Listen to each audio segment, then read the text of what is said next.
first time in many, many years because I was doing something that I love. I could barely survive as living off of credit cards, but I really liked who I was at the end of the day. I didn't like working in a corporate environment where I felt like I had to defend bad people all the time. So that was the other big defining moment, was when I quit my job and I thought, you know what, I am an actor and I'm going to do this, and I don't care what it takes, I'm going to do it because I love it, and if I have to work 3 other jobs for the rest of my life, I will, to support it. So, like I was saying to you before, do it because you love to do it.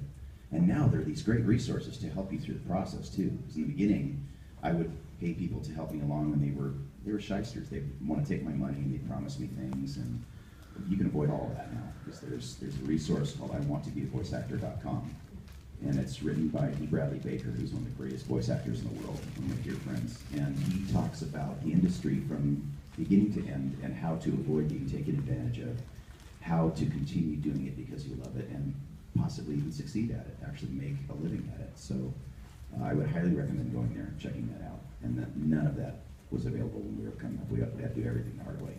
Yeah, I'm in a play right now, and the director of that play, he kind of sent me an email with a website. He's like, I know you like to do voice stuff. This website has people looking for narrators for audible.com.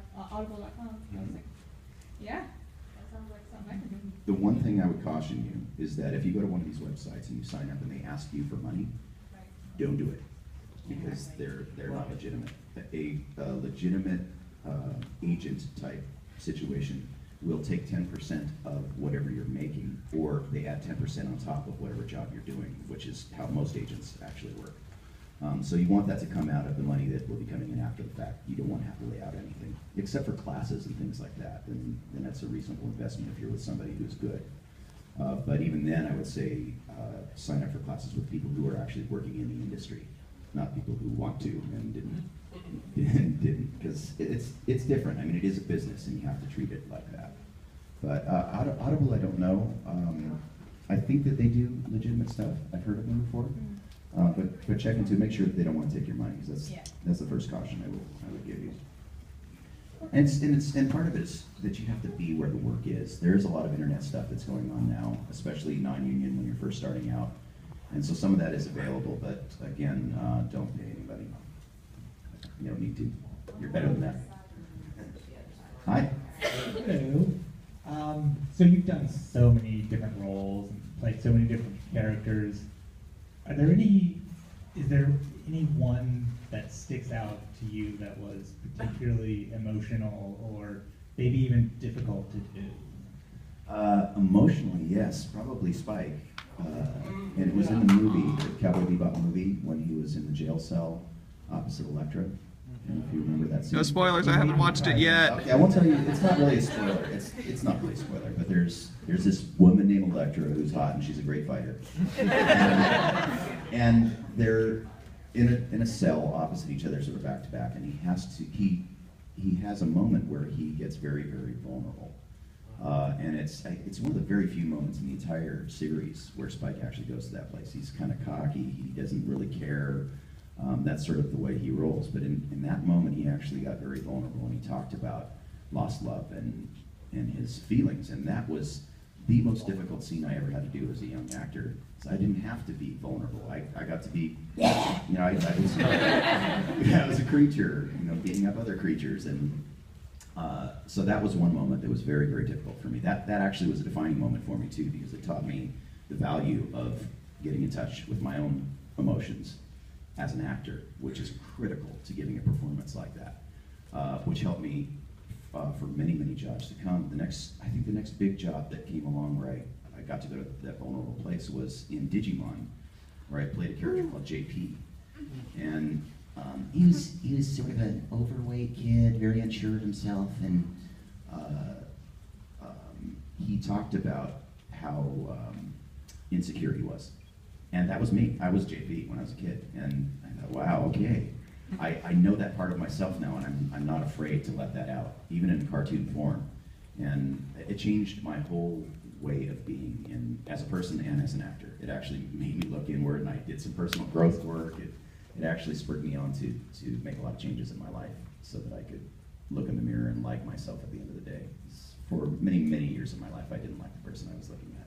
So, you know, as an actor, that's one of the best things about acting, I think, is that to be a really good, solid actor, it forces you to take a look inside and not be afraid to confront your deepest fears about yourself, whether they're true or not. So, and most of the time, they're not even true. That's the great thing. I don't know if I can reach all the way over there. Can you speak really loudly? Sure. My question, I actually have two, if you don't mind. Sure.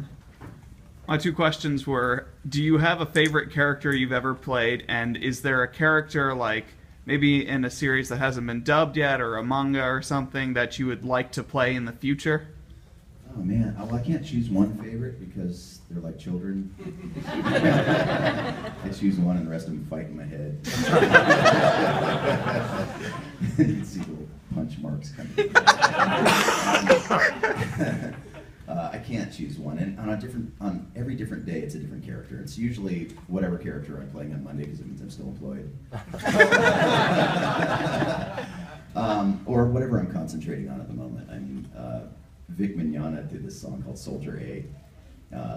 It really talks about the bit parts, and there's value in every part that you do. And I invest myself as much in a character that might have one line and then a horrible death as I do for a character that goes 52 episodes.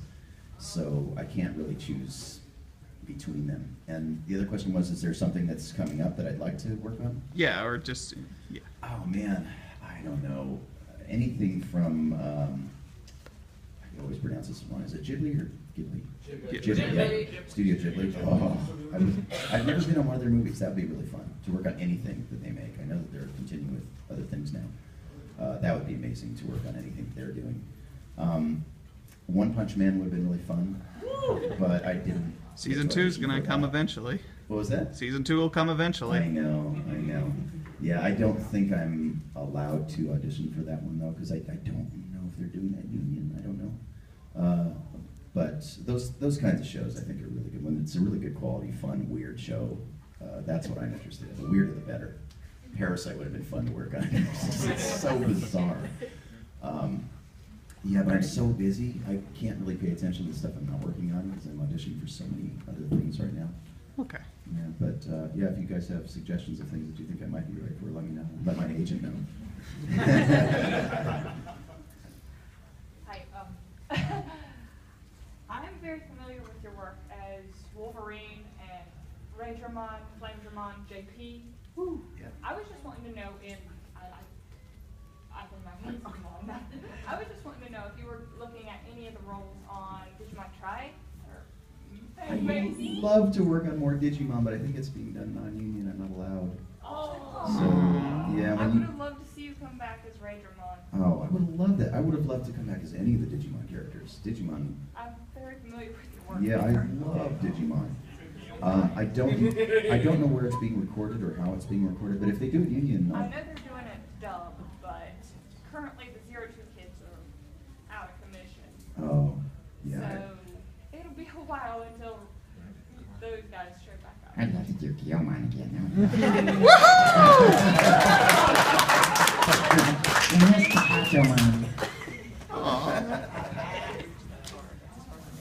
I'm not sure if you remember it, but you did the role of Grunt in Mass Effect 2 and 3.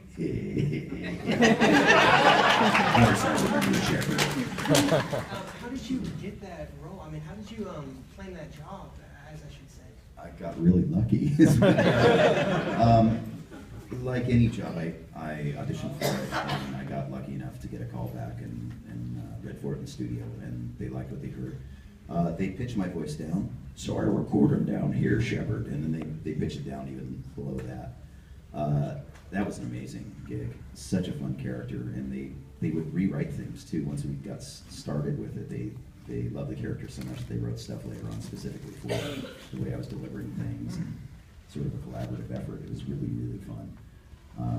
I hope I get to do more of that. It was really cool. It was one of my favorite characters ever. Thanks for playing. Are there any roles you think you did, like, you're particularly unhappy with your work in? Well, I thought about that, especially in the early days. I always wish that I could have gotten a second chance to do things like Cowboy Bebop, for instance, because many years later now, I'm a better actor, and I know that I could clean up some of the mistakes that I made back then. But it was also, I look at it now as sort of an autobiography. I look at all the old shows that I did as an autobiography. That's who I was at the time. They hired me because of who I was at the time, and maybe it fit that I was a little greener. Maybe there were nuances in the character that I would have tried to clean up now that might have been better for it at the time. So I really have gotten to the point in my career where I have no regrets at all. I know that some of the stuff I did really stunk, but it's what it was at the time. I saw a clip of one of the video games where I played Goku. And Final bout. that's what it was. Yeah. And I was looking at that and I went, oh man, I'm bad. I was so bad in the family. I was actually at a signing when I saw that for the first time, sitting next to Sean Schemmel. And he brought a copy of that game up to me for me to sign, and I said, I don't remember doing this, and he shows me the clip, and I went, oh, have Sean sign this.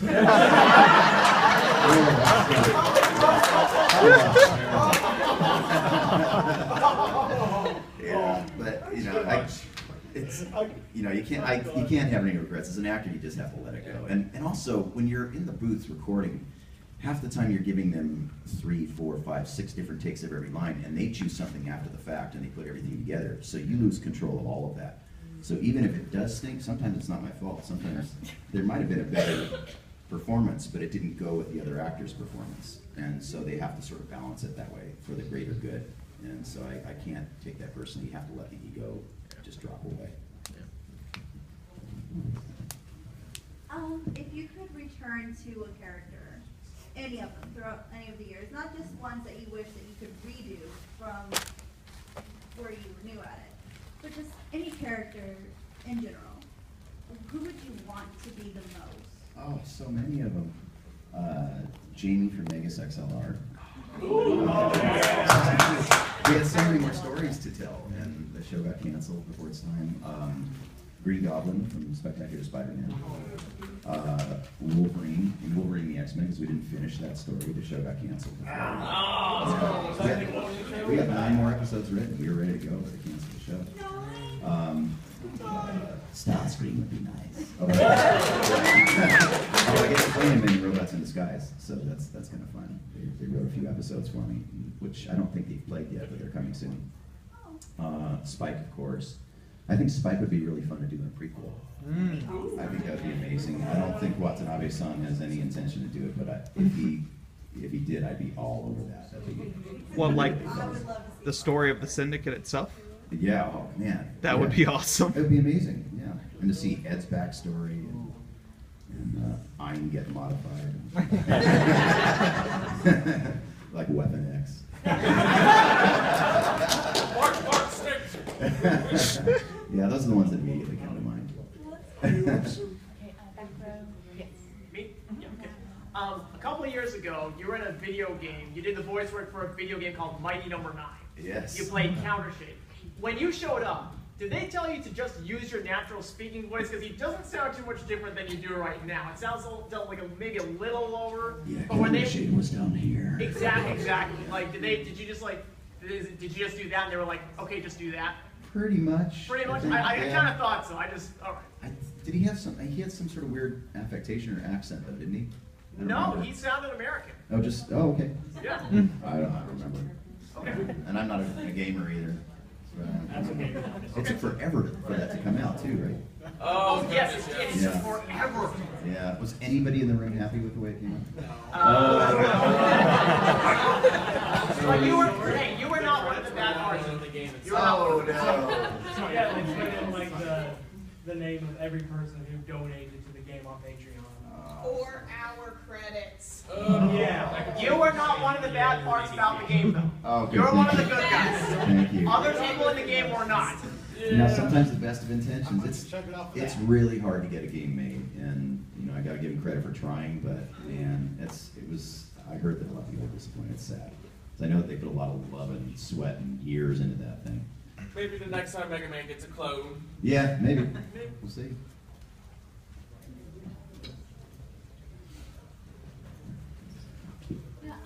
wondering if you were going to